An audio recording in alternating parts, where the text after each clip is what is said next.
ये कैसी सुहागरात है। कविता की बुआ ने उसे झकझोरते हुए कहा, अरे महारानी, अभी तक सोई हुई हो? चलो उठो, जल्दी से आंगन में झाड़ू लगाओ, सारे काम निपटा लो।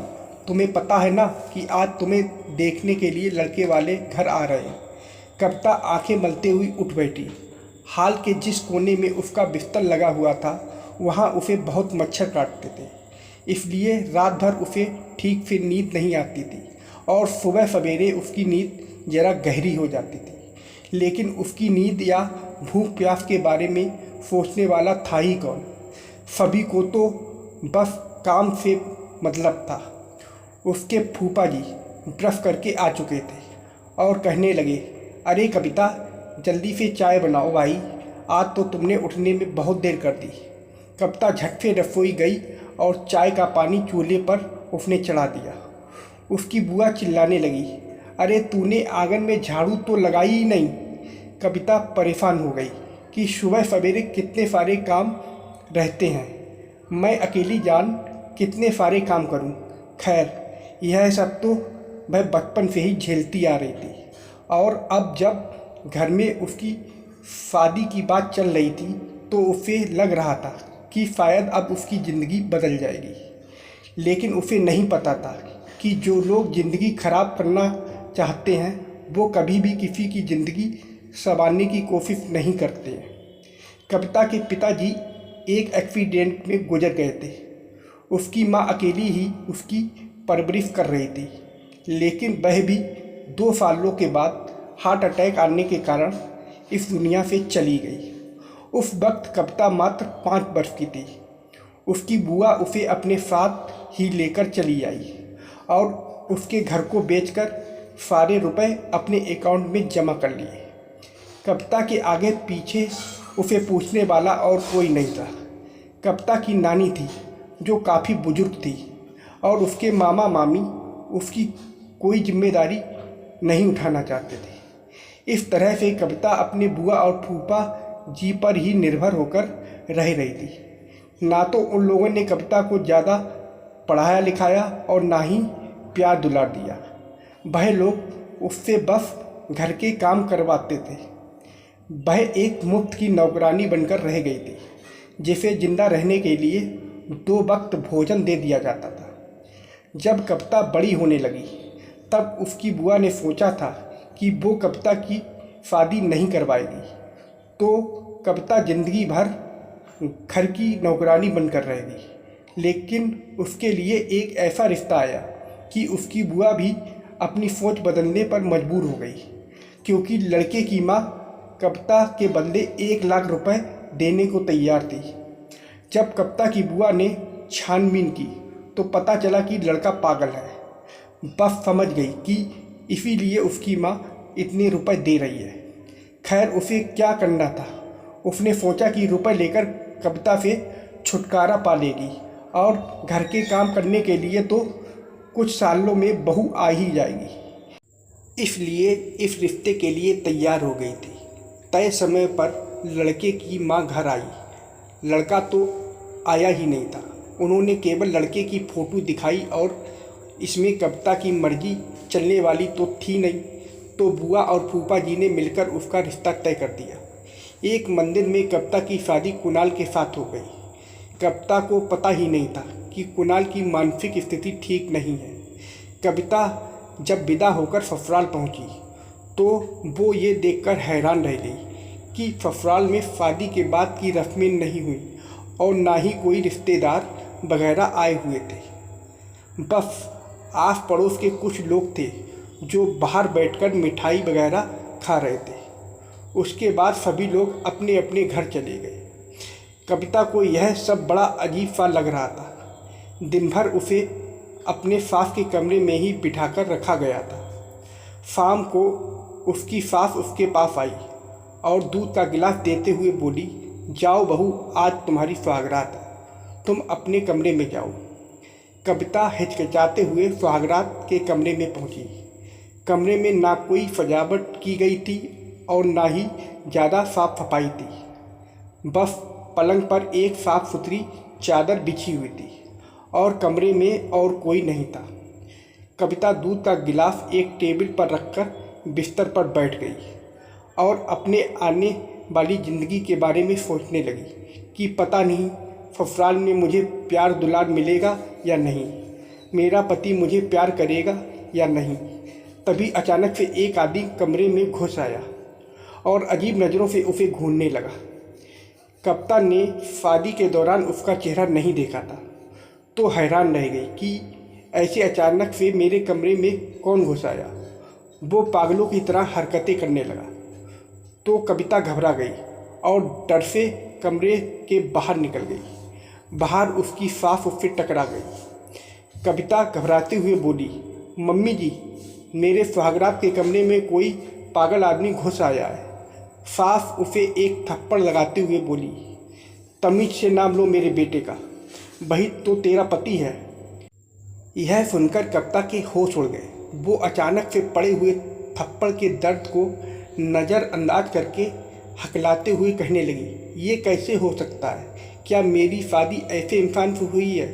उसकी सास गुस्से में बोली, लगता है एक थप्पड़ से तेरा दिमाग ठिकाने पर नहीं आया है, इसलिए तू फिर से सवाल जवाब करने लगी। चुपचाप अपने कमरे में जा। कविता पाषाण की मूर्ति की भांति एक जगह पर खड़ी रह गई। उसकी आंखों से आंसुओं की धारा बह निकली। उसकी सास ने देखा कि वो अपने जगह से हिल भी नहीं रही है तो सास ने जोर से धक्का मारकर उसे कमरे के अंदर फेंक दिया, जिसके कारण वह फर्श पर गिर गई और उसकी सास ने झट से कमरे का दरवाज़ा बाहर से बंद कर लिया।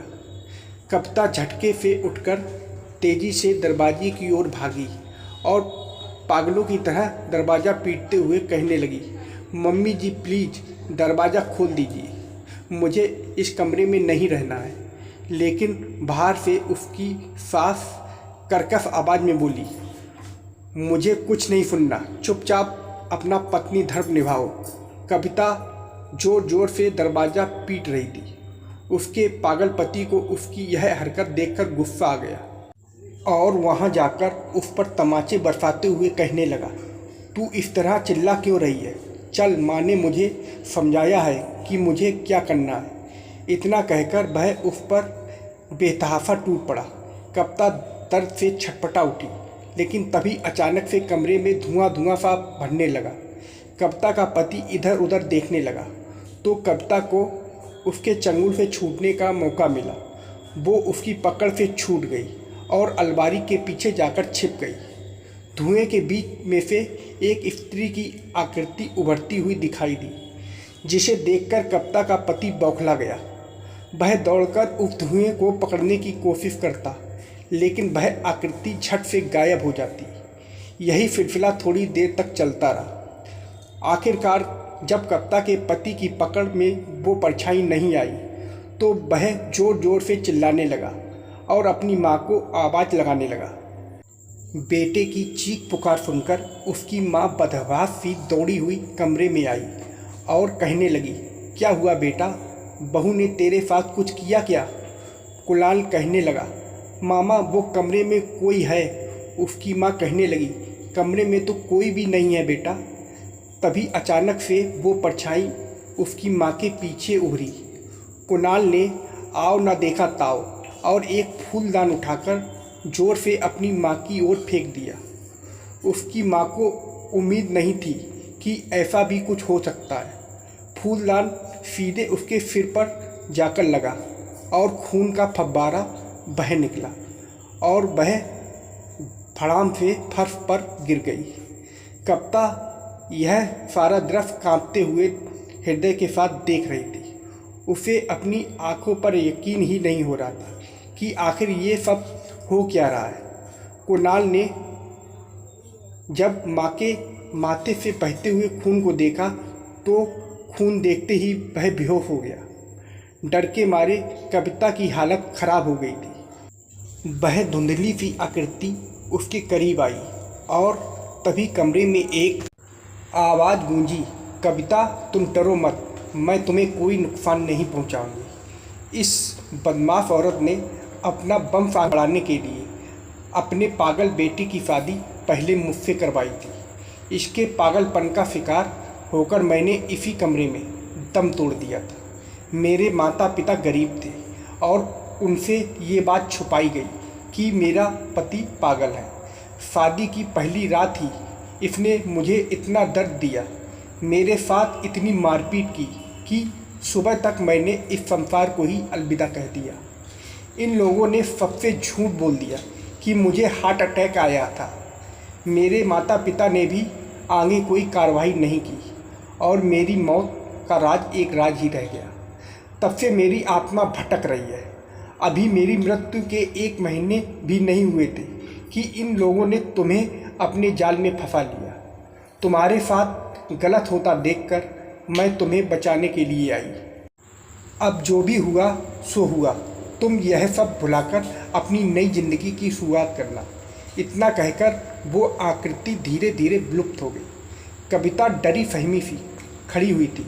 उसे यकीन नहीं हो रहा था कि उसके साथ ये सब घटित हुआ है। वो हड़बड़ाई हुई सी पड़ोसियों के पास पहुंची और उन्हें घर के भीतर ले आई। सब लोग कुणाल और उसकी माँ की हालत देखकर स्तब्ध थे। एक आदमी ने पुलिस को कॉल कर दिया। पुलिस की छानबीन में यही पता चला कि कुणाल ने अपने पागलपन में अपनी माँ की जान ले ली है। कुणाल को पागल खाने भेज दिया गया। कविता का और तो कोई ठिकाना था नहीं, तो वह उसी घर में रहने लगी। उसकी सास के अकाउंट में कुछ रुपए थे, तो उसने उन्हीं रुपयों से अपने जीवन का ताना बाना बुना। घर के बाहरी हिस्से में उसने एक छोटा सा ढाबा खोल लिया, जिसमें वो खूब मेहनत से काम करती थी। क्योंकि घर मुख्य सड़क पर ही था, तो उसका काम चल निकला। 6 महीने में ही उसे एक हेल्पर की ज़रूरत महसूस हुई। अब उसने एक हेल्पर भी रख लिया। कविता अपनी ज़िंदगी अपनी शर्तों पर जी रही थी और वह आत्मनिर्भर भी थी, और अब उसे किसी भी रिश्ते में नहीं बनना था। हाँ, जब उसे ज़्यादा अकेलापन सताने लगा, तब उसने अनाथालय से एक 10 वर्षीय बच्चे को गोद ले लिया, जिसकी एक आँख खराब थी। उसने उसी बच्चे की परवरिश में अपनी ज़िंदगी लगा दी। उस बच्चे का नाम उसने अर्जुन रखा। अर्जुन ने भी अपनी ज़िंदगी में बहुत संघर्ष देखे थे, तो अपनी इस आश्रय देने वाली माँ से बहुत प्यार करता था और उसने भी तय कर लिया था कि वह बड़ा होकर खूब अच्छे से अपनी माँ की सेवा करेगा। जब वह बड़ा हुआ और जॉब करने लगा, तो अनाथ आश्रम की ही एक लड़की देखकर कविता ने उसकी शादी भी करवा दी। सभी बिखरे हुए इंसान मिलकर एकजुट और एक परिवार की तरह ही रह रहे थे और सभी एक दूसरे का ध्यान रखते थे, और उन्हें देखकर ये बिल्कुल भी नहीं लगता था कि वह एक सामान्य परिवार नहीं है। तो दोस्तों, आप लोगों को ये कहानी कैसी लगी कमेंट करके ज़रूर बताइएगा, और नई नई कहानी सुनने के लिए नितोना स्टोरी चैनल को सब्सक्राइब जरूर कर लीजिएगा।